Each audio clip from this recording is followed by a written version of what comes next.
You know, one of the things I love about being a streamer is that the interactivity and conversations between my viewers and I can sometimes lead to novel ideas for gameplay in Star Trek Online, especially as more and more people enter the fray.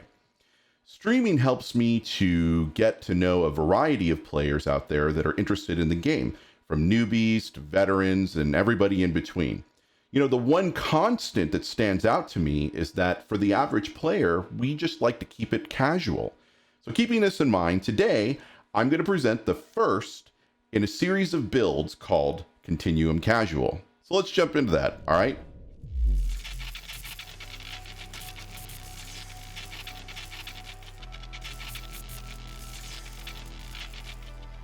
Greetings, my fellow captains. My name is Kusaku, and I am a Star Trek Online content creator on Twitch and YouTube.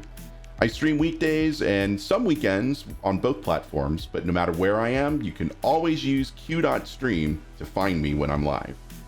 Most of my regulars are acutely aware of the fact that our discussions end up being full of creative twists and turns, especially on Friday streams. Sometimes those discussions will bear some interesting fruit in the form of a meme build or two. But that's the great thing about the streaming communities on Star Trek Online. In fact, the communities of my fellow content creators like Timberwolf and Augmented Dictator Games will often chase those finely tuned builds, and I encourage you to check out their channels as well.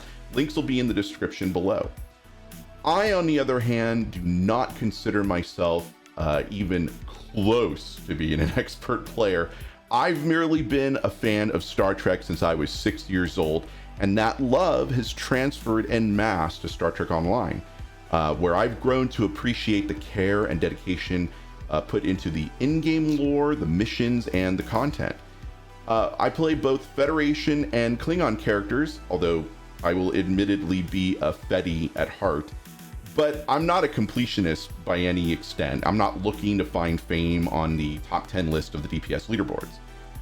When I play my KDF-aligned Romulan alien Avanda, my default ground build is something I call the Palpy build, which is short for something that might get us sued by Disney. So in this video, we're going to call it the High Voltage build. And for a meme build born out of one of Aramax's ideas, it's oddly effective for ground combat. So today we're going to go over how I put this build together and present a parse to show its damage output using the Deferi Daily as a base. Before we begin though, I presented this build to my Twitch subscriber community, and the result of their vote is that this build is rated as advanced. For more information about the Continuum rating system, please see the video down in the description, or there should be a link somewhere around here if I figure out how to put it there. I'm still kind of new to creating YouTube videos. And finally, I wanted to tell you that this build is current as of Season 21, also known as House Shattered. If you would like to add your voice to build discussions, or you have questions about these videos and would prefer not to leave a comment, join us on our Discord server. We would love to have you. We talk about all sorts of stuff, not just builds, but all the topics that we talk about on stream. So head on over to the link, should be up here as well, and say hello. Yvonda is currently on Deep Space Nine at Quarks, enjoying a little bit of Dabo. While she's distracted by the spinning wheel, we're going to inspect her build. I know most build videos will talk about traits and skills, but to keep things really simple, I encourage you to use traits that increase your kit performance. That's going to be Technophile, which has a plus 100, Creative, which has a plus 30. There's also a trait from the Gamma Task Force reputation called Strength of Body. That's available after you attain Tier 1, and it activates whenever you use any captain ability. For skill layout, I went all weapons and all kit. And that's kind of recommended for this build, but you can basically use whatever you want. We'll start with the equipment, of course. I'm going to run through the build very, very quickly for those that just need the short and sweet rundown. But if you require a longer explanation, stay tuned. Rissian kit frame. The armor is the Burnham CQC environmental suit. The shield is the Nakul Temporal Operative Personnel Shield. Also went with the Nakul Temporal Operative Assault, and then the Lucari Piezoelectric Wrist Apparatus. For the kit modules, it is chain conduit capacitor, ball lightning, collective will, motivation, and MUD's time device. Now, for those needing the detailed version in order to understand how we piece this together and they want to understand more of the mechanics involved, I'm going to go through each one very, very quickly, and we'll talk about that. Right now. So the first thing I'm going to talk about is kit frame. For this build, I've chosen the Rissian kit frame, which was introduced in the 2020 summer event, and it's available from the summer event store for about 1,000 Lalanet favors. I re-engineered this item to maximize its benefit to kit performance. The bonus provided by this item is a random chance to activate another Rissian kit module, such as the floor is lava or sandstorm generator. Because we're using ball lightning, the proc is not going to fire that often, but you should see the benefit occasionally during usage.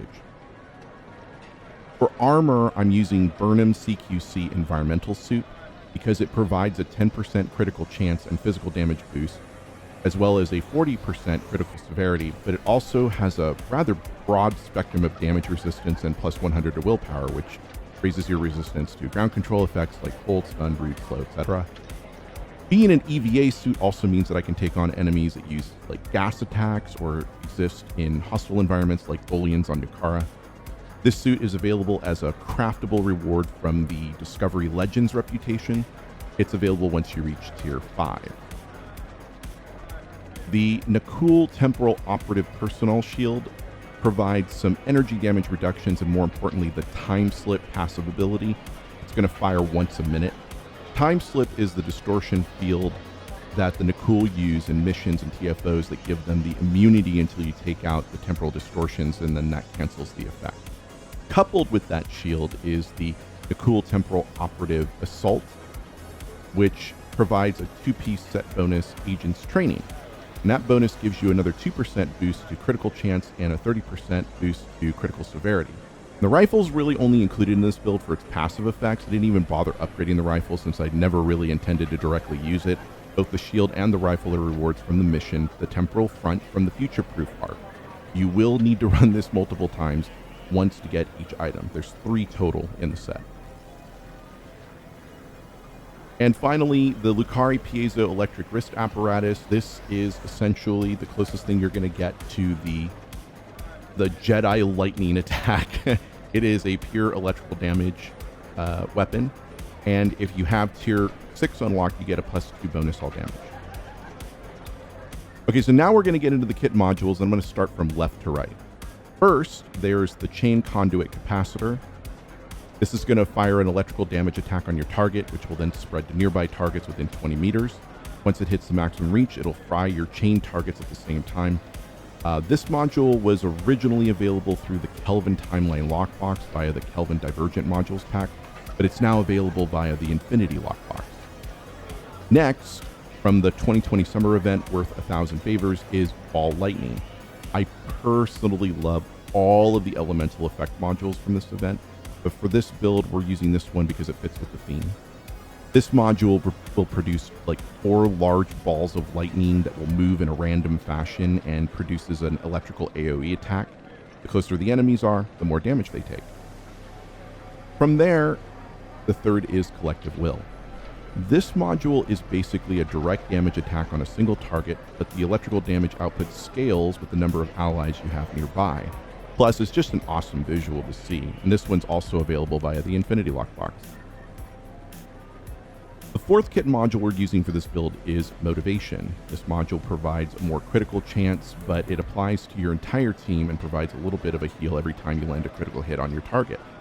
The healing effect only lasts until the maximum limit has been reached.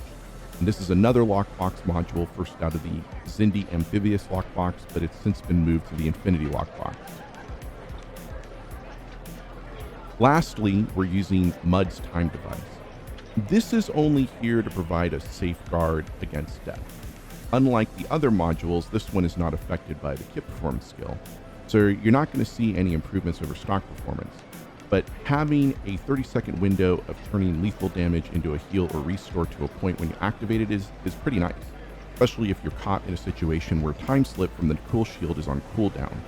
This module is available from the Discovery Legends reputation It unlocks after tier 4.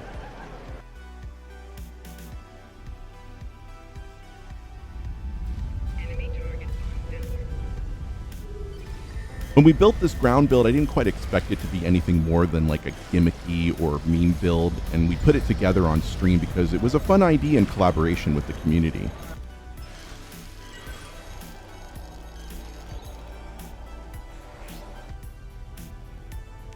To my surprise, not only is this just a fun build to play with, but it's a middlingly good build to utilize for random or story missions.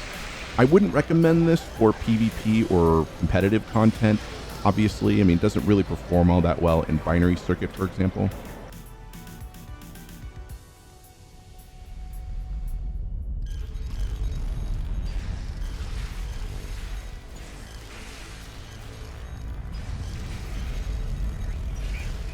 Also, another issue I ran into was running this build against the Borg. While the electrical damage from the kit modules fired very well and infected, the Borg immediately adapted to the wrist apparatus, so you will have some downtime when using a frequency remodulator, and I personally find that annoying as hell in the forward momentum of ground combat. I recommend a physical damage range weapon, such as the TR-116 or Zephram Cochrane shotgun, or my personal favorite is the replica Thompson submachine gun. That's essentially what I swap out to.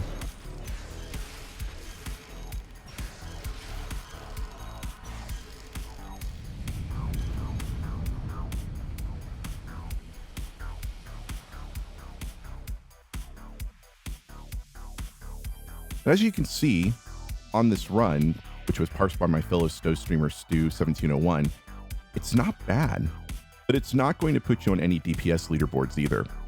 This is the most I can hope for on a meme build such as this. Anyway, that's our build. I hope you have as much fun with it as I have, and if you have any questions, feel free to leave them below, or again, if you'd like to participate and engage with me, join my Discord server. Until next time, my fellow captains, keep flying boldly.